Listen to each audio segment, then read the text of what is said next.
CNN's Jake Tapper surprised viewers by appearing to defend former President Donald Trump during a fact-checking segment, while his colleague Daniel Dale debunked Trump's claim that the U.S. spent more on Ukraine's defense than Europe. Tapper interrupted, noting that a European think tank study supported Trump's assertion that Europe had spent more on Russian oil and gas than on Ukraine. "I did see a study that did suggest that Europeans bought more Russian oil and gas in terms of the cost than they provided aid to Ukraine," Tapper said. "That part of it, I think, is fair, but that is an interesting thing for viewers to know."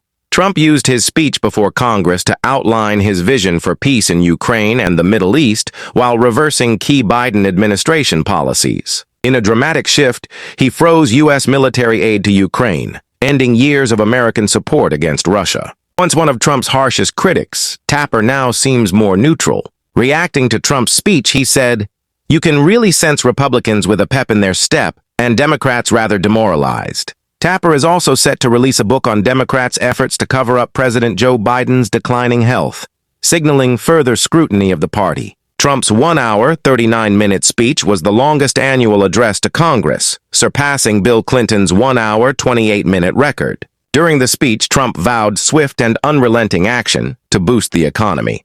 He reaffirmed his America First stance on immigration and foreign policy, sparking Democratic protests. With renewed confidence after surviving 2 impeachments and 34 felony convictions, Trump is pushing major changes to the federal government. He has imposed tariffs on Canada and Mexico, triggering a trade war. Declaring his intent to reclaim democracy from this unaccountable bureaucracy, he warned federal employees that resisting his agenda could lead to mass firings. However, Trump's speech contained misinformation. He falsely claimed millions of deceased individuals over 100 years old were still receiving Social Security benefits, prompting Democrats to shout, "Not true!" and "Those are lies." He spoke at a crucial moment as economic instability challenges his leadership. Despite campaign promises to curb inflation, consumer confidence is fading, and stock market gains since Election Day have vanished. Trump defended his trade policies despite warnings they could raise prices. "Whatever they tariff us, we tariff them. Whatever they tax us, we tax them," he declared while downplaying concerns. "There'll be a little disturbance, but it won't be much."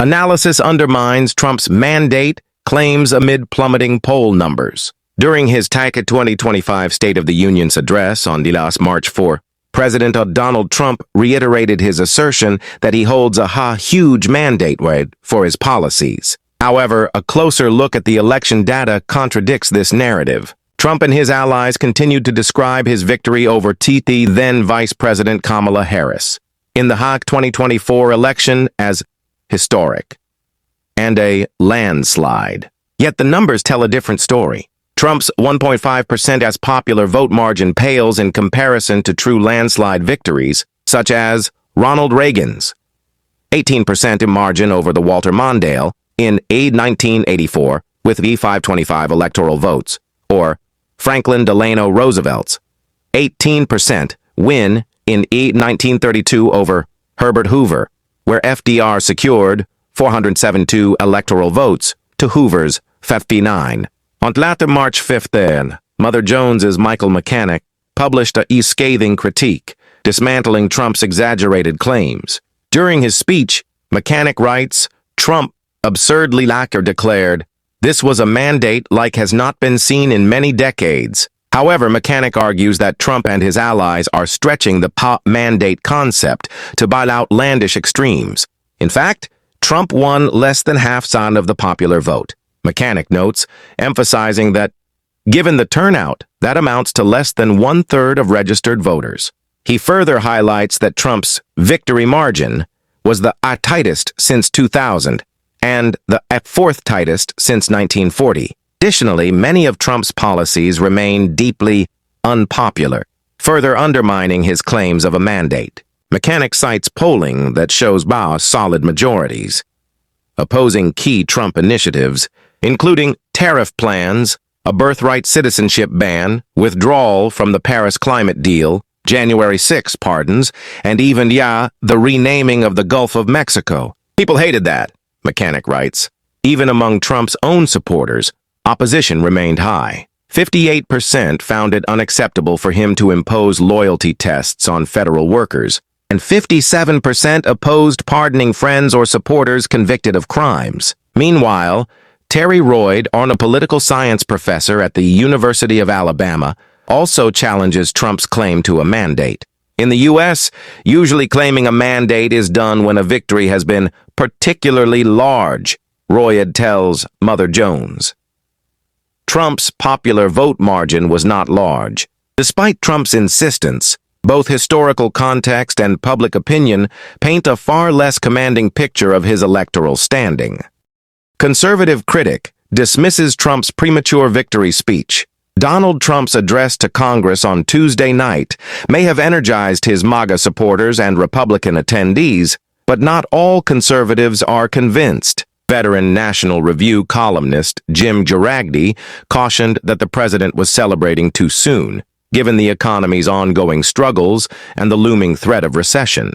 He highlighted Trump's declaration. 6 weeks ago, I stood beneath the dome of this Capitol and proclaimed the dawn of the golden age of America. From that moment on, it has been nothing but swift and unrelenting action to usher in the greatest and most successful era in the history of our country. Girardi pushed back, remarking, "The president really wants you and everyone else to believe that the economy is roaring." However, he pointed out that the reality tells a different story. Hey, the post-election day stock market gains disappeared in a sudden puff of smoke on Tuesday, because the markets do not like tariffs or uncertainty, and the only thing that Trump is certain to deliver is an enthusiasm for tariffs that are apparently always on the verge of being canceled or postponed at the last minute. He also revived the ongoing debate about whether Trump should be taken seriously, but not literally, quipping, "President Trump works in mysterious ways." Girardi argued that this unpredictability unsettles Wall Street and business owners bracing for economic turbulence.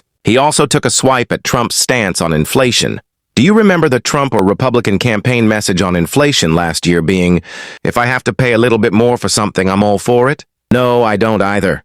He suggested that if Joe Biden or Kamala Harris had made such a justification, Republicans would have erupted in outrage, comparing their reaction to a sun going supernova. Ultimately, Girardi warned fellow conservatives against giving Trump undue leeway. But it's Trump, so everything's hunky-dory. Hey, it's not like inflation and higher prices were a big deal in the fate of the Biden administration, right? His critique underscores a growing divide among conservatives over Trump's economic claims and whether his rhetoric aligns with reality. Trump's economic policies face scrutiny amid polling decline. Donald Trump's economic decisions are under fresh scrutiny following a turbulent rollout of tariffs on key U.S. trading partners. His administration recently imposed a 25% tax on imports from Canada and Mexico, while last month's tariffs on Chinese goods doubled to 20%. However, selective exemptions for certain industries and pauses on some Mexican imports have created uncertainty, leading to market instability. Journalist Peter Hamby, a founding partner of Puck News, highlighted concerning polling data on Trump's economic management.